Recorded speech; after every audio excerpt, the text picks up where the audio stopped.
যতগুলো বিবাহ বিচ্ছেদ হয় এই নেশাখোরদের কারণে, ঠিক কিনা বলেন? মেয়েদেরকে যদি জিজ্ঞাসা করা তোমার ডিভোর্স কি জন্য হয়েছে, এই মেয়েগুলো বলবে আমার স্বামী সারা রাত্রিতে নেশা করে, এই নেশা করে আসার পর আমাকে মারধর করে, এই নেশা অভিযুক্ত হয়ে আজকে মেয়েরা সমাজ থেকে অবহেলিত হচ্ছে। সুতরাং এই নেশাখোরদের উপর আল্লাহ রাব্বুল আলামিন নারাজ। আল্লাহ রাব্বুল আলামিন এই গুরুত্বপূর্ণ রাত্রিতে, লাইলাতুল বরাতের রাত্রিতেও তাদেরকে ক্ষমা করবেন না।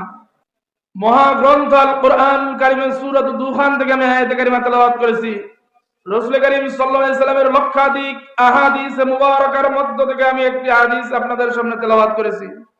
উপরোক্ত আয়াতে কারিমা ও হাদিসের আলোকে আমি কিছু আলোচনা করবার নিয়ত করেছি। আল্লাহ পাক তৌফিক দান করলে সবিস্তারে আলোচনা হবে।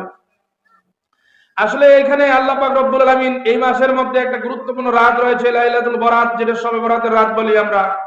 এই রাতের বেশি ফজিলত রয়েছে। ফজিলত হচ্ছে, আমি একটা জিনিস আলোচনা করব, অপরাধী গুনাহগারদের বিষয়ে আলোচনা করব। রাসূল করিম সাল্লাল্লাহু আলাইহি সাল্লাম হাদিস শরীফের মধ্যে উল্লেখ করেছেন, ফজিলতটা সংক্ষিপ্ত আকারে আলোচনা করেছি যেহেতু সময় সংক্ষিপ্ত। তারপরে কিছু বিশেষ গুনাহগারদের গুনাহ সম্পর্কে আলোচনা করব, যে এই রাত্রিতেও যাদের ক্ষমা আল্লাহ পাক করবেন না। قال رسول الله صلى الله عليه وسلم, রাসূল করিম সাল্লাল্লাহু আলাইহি ওয়াসাল্লাম বলেন, ইদা কানাত লাইলাতুন নিসফি মিন শাবান, যখন শাবান মাসের মধ্য রাত্রি অথবা অর্ধেক শাবান অতিবাহিত হয়, 14 শাবান দিবাগত রাত, এবার শুক্রবার দিবাগত রাত, আগামী শুক্রবার এসে যায়, শাবান মাসের 14 রাত্রি দিবাগত যে রাত, এই রাত যখন এসে যায়, ফাকুমু লাইলাহা ওয়া সুমু ইয়াওমাহা, তখন তোমরা রাত জেগে ইবাদত বندگی করো এবং দিনের বেলায় রোজা থাকো।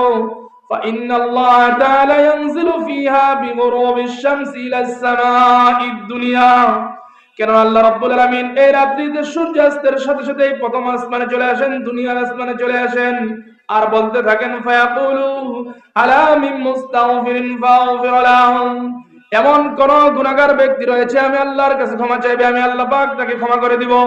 আলা মিন মুস্তারজিকিন ফারযুকা, এমন কোন অভাবগ্রস্ত ব্যক্তি রয়েছে রিজিকের তাড়নায় আমার কাছে রিজিক চাইবে, আমি আল্লাহ রাব্বুল আলামিন তার রিজিকের ফয়সালা করে দিব। আলা মিন মুবতালান ফাউআফিয়াহু, এমন কোন বিপদগ্রস্ত ব্যক্তি রয়েছে যে বিপদের মধ্যে লিপ্ত, আমি আল্লাহ রাব্বুল আলামিন তাকে বিপদ থেকে উদ্ধার করে দিব। ফাউআফিয়াহু আলা কাযা হাত্তা ইয়াতুল আল ফাজর, এভাবে আল্লাহ রাব্বুল আলামিন ফজর পর্যন্ত বান্দাকে ডাকতে থাকেন, বান্দা তোমার কি প্রয়োজন, আমি আল্লাহ পাক দেওয়ার জন্য রাজি। এত গুরুত্বপূর্ণ রাতে আল্লাহ রাব্বুল আলামিন প্রথম আসমানে চলে আসেন বান্দাদেরকে দেওয়ার জন্য, কিন্তু তারপর কিছু বান্দাদের উপর আল্লাহ পাক চরম নারাজ, অসন্তুষ্ট, তাদেরকে আল্লাহ পাক ক্ষমা করেন না। এর মধ্যে এক নম্বরে হলেন মুশরিক, যারা আল্লাহর সাথে শিরিক করে বিভিন্ন কাজের ক্ষেত্রে সর্বদাই মাখলুককে আল্লাহর সাথে শরীক অংশীদার স্থাপন করে। সন্তান চাইতে হবে আল্লাহর কাছে, সন্তান চায় বিভিন্ন কবিরাজের কাছে, দরবারে, বাবার দরবারে চায়, ঠিক না বেঠিক? এমন মানুষের বাবা আমাদের সমাজে আছে না নাই?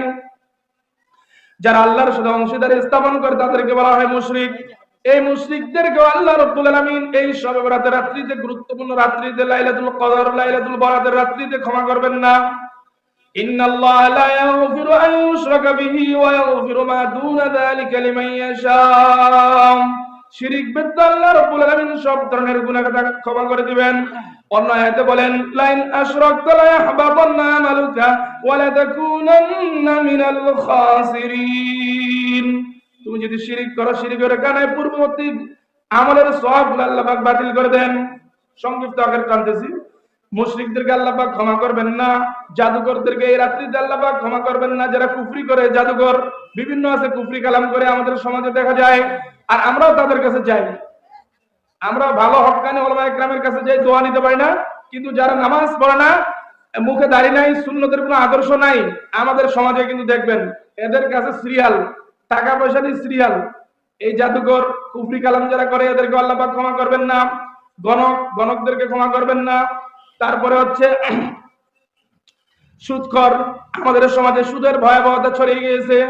টাকা দিল 10,000, কিছুদিন পর নিল 2,000, লাভ নিল লাভ, টাকার বিনিময়ে টাকা, এটাকে সুদ।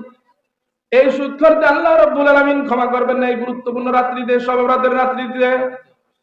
সুতরাং আল্লাহ রাব্বুল আলামিন পরিশ্রমের বিনিময়ে আহাল্লাল্লাহুল বাইয়া ওয়া হাররামার রিবা, পরিশ্রমের বিনিময়ে অর্থ খরচ করে শ্রম দিয়ে কিছু লাভ নেওয়াকে ব্যবসা বাণিজ্যকে আল্লাহ পাক কি করেছেন?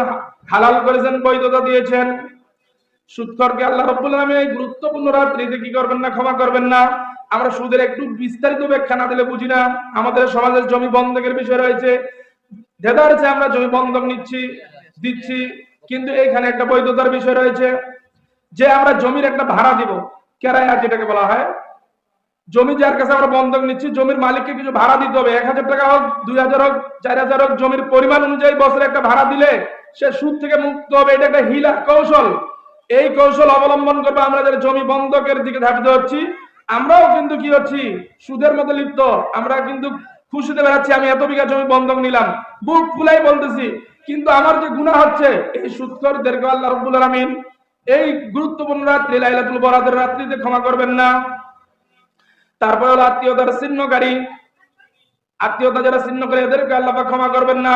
পিতামাতার অবাধ্য সন্তান, পিতামাতার নাফরমান সন্তান, কারণ আল্লাহ রাসূল সাল্লাল্লাহু আলাইহি সাল্লাম বলেছেন, আর আল্লাহ রাব্বুল আলামিন তো সূরা বনী ইসরাঈলের মধ্যে বলেছেন, ওয়া বিল ওয়ালিদাইনি ইহসানা, তোমরা পিতামাতার সাথে সদাচরণ করে। ইহসান শব্দ ব্যবহার করেছেন। ইহসান শব্দের অর্থ হলো যে দয়া করে একটু বেশি দেওয়া, আর ইনসাফ মানে সমান সমান। আল্লাহ পাক এখানে ইনসাফ শব্দ ব্যবহার করেন নাই, ইহসান শব্দ ব্যবহার করেছেন। পিতার নিজের জন্য যদি আমরা 500 টাকা লুঙ্গি ক্রয় করি, পিতার জন্য 100-200 টাকা হলো বেশি দামের লুঙ্গি ক্রয় করতে হবে। নিজের জন্য যদি একটা পাঞ্জাবি ক্রয় করি, পিতার জন্য হলো একটা দামি পাঞ্জাবি 1000 টাকা, নিজের জন্য হলো পিতারটা একটু 1200-1500 এই ধরনের হতে হবে। নিজের থাকার রুমটা দামি, পিতার রুমটা মশা মাকড় এই ধরনের জায়গায় রাখছি, নোংরা জায়গায়। সুতরাং নিজের থাকার রুমের চেয়ে পিতামাতার থাকার রুমটা দামি হতে হবে। ইহসান শব্দ ব্যবহার করেছেন, তাদেরটা উত্তম হবে। আল্লাহ পাক বলেন না যে ইনসাফ, সমান সমান শব্দ ব্যবহার করেনি। কিন্তু আমরা যদি সমান সমানও না দিই, যদি কম দিই, তাহলে হবে জুলুম, পিতামাতার উপরে জুলুম। সুতরাং এই রাত্রির মধ্যেও যারা পিতামাতার নাফরমান সন্তান রয়েছে, তাদেরকে আল্লাহ রাব্বুল আলামিন ক্ষমা করবেন না। আরেকটা হলো জেনা ব্যভিচার, যারা জেনা ব্যভিচারের মধ্যে লিপ্ত হয়, তাদেরকে আল্লাহ রাব্বুল আলামিন ক্ষমা করবেন না। সুতরাং অবাধ মিলামেশা, পুরুষ নারী পুরুষ যে চলতেছে, সামনে ভ্যালেন্টাইন্স ডে 14ই ফেব্রুয়ারি, এই 14ই ফেব্রুয়ারিকে কেন্দ্র করে বিভিন্ন পার্ক, বিভিন্ন বাজার, বিভিন্ন হাটে এবং বিভিন্ন জায়গায় ঘোরাঘুরি, যুব সমাজ যে ধরনের কাজ করতেছে, এই ধরনের কাজ করলে কিন্তু আল্লাহ রাব্বুল আলামিন এই রাত্রিকেও ক্ষমা করবেন না। সুতরাং আমাদেরকে এগুলো থেকে বিরত থাকতে হবে।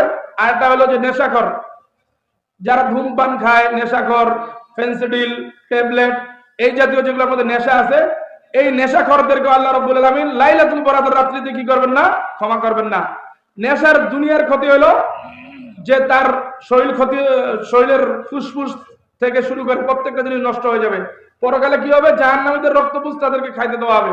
সূরাতুল গাশিয়ার মধ্যে আল্লাহ পাক বলেন, লা ইউসমিনু ওয়া লা ইউনি মিন জু, জাহান্নামীদের খাবার হবে এমন যেই জিনিস তাদেরকে দেওয়া হবে, এটার দ্বারা শরীরের মধ্যে পুষ্টি যোগাবে না এবং তাদের ক্ষুধাও নিবারণ হবে না। সুতরাং যারা আমরা ধূমপান করি, যারা আমরা নেশা করি, এগুলোর দ্বারা আমাদের শরীরে কোনো পুষ্টি হয়, ভিটামিন তৈরি হয়? কোন ডাক্তার বৈজ্ঞানিককে বলতে পারবে যে আমরা যে পরিমাণ ধূমপান করি, নেশাখোর, আগুনখোর, ট্যাবলেটখোর, ইয়াবাখোর, যত খোর রয়েছে, একটা প্রমাণ করতে পারে শরীরের মধ্যে পুষ্টি যোগায়? সূরাতুল গাশিয়ার মধ্যে বলছেন, লা ইউসমিনু ওয়া লা ইউগনি মিন জু, তাদের শরীরে পুষ্টিও যোগাবে না, তাদের ক্ষুধা নিবারণ হবে না। এই নেশাখোরদেরকে, আগুনখোরদেরকে, আর যারা আগুনখোর তাদের তো মুখ দুর্গন্ধ করে, নিজের স্ত্রীও তাকে দেখতে পায় না, সন্তান সন্ততি তাদেরকে দেখতে পায় না, যতগুলো বিবাহ বিচ্ছেদ হয় এই নেশাখোরদের কারণে। ঠিক কিনা বলেন? মেয়েদেরকে যদি জিজ্ঞাসা করা তোমার ডিভোর্স কি জন্য হয়েছে, এই মেয়েগুলো বলবে আমার স্বামী সারা রাত্রিতে নেশা করে, এই নেশা করে আসার পর আমাকে মারধর করে। এই নেশা অভিযুক্ত হয়ে আজকে মেয়েরা সমাজ থেকে অবহেলিত হচ্ছে। সুতরাং এই নেশাখোরদের উপর আল্লাহ রাব্বুল আলামিন নারাজ। আল্লাহ রাব্বুল আলামিন এই গুরুত্বপূর্ণ রাত্রিতে, লাইলাতুল বরাতের রাত্রিতেও তাদেরকে ক্ষমা করবেন না। হিংসুকদেরকে আল্লাহ রাব্বুল আলামিন ক্ষমা করবেন না। যারা মানুষের ভালো কল্যাণ দেখে সহ্য করতে পারে না, এদেরকে কি বলা হয়? এই রাত্রির মধ্যেও হিংসুকদেরকে আল্লাহ পাক ক্ষমা করবেন না। সুতরাং হিংসা জিনিসটা ছেড়ে দিতে হবে, মানুষের পর উপকার করতে হবে, কল্যাণ কামনা করতে হবে, এবং সকল প্রকার মানুষের মধ্যে যে ভালাই রয়েছে আল্লাহ আমাকেও সেই ভালাইটা দান করুন। এই ধরনের মন মানসিকতা ভালো। ওয়া আখির দাওয়ানা আলহামদুলিল্লাহি রাব্বিল আলামিন।